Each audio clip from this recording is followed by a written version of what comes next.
सो hey everyone. तो सुबह सुबह जूस पी के मैं चली गई थी अपने कॉलेज, और कॉलेज में थी आज हमारी फेयरवेल पार्टी। हम अपने सीनियर्स को दे रहे थे। ऑडिटोरियम में जाते ही हम देखा कि हमारी टीचर्स का चल रहा था फोटोशूट। उसके बाद गणेश वंदना से हो गई थी हमारी फेयरवेल की स्टार्टिंग।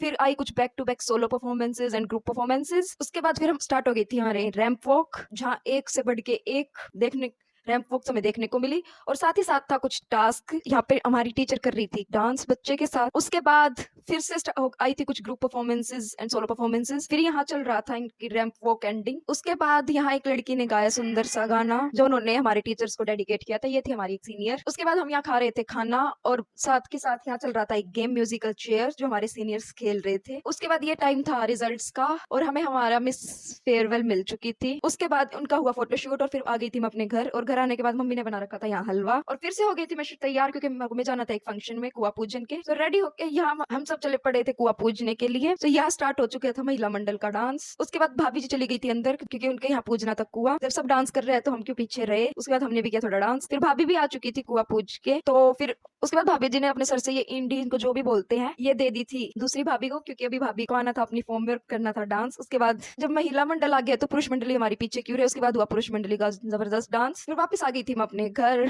सो ओके, बाय गाइस।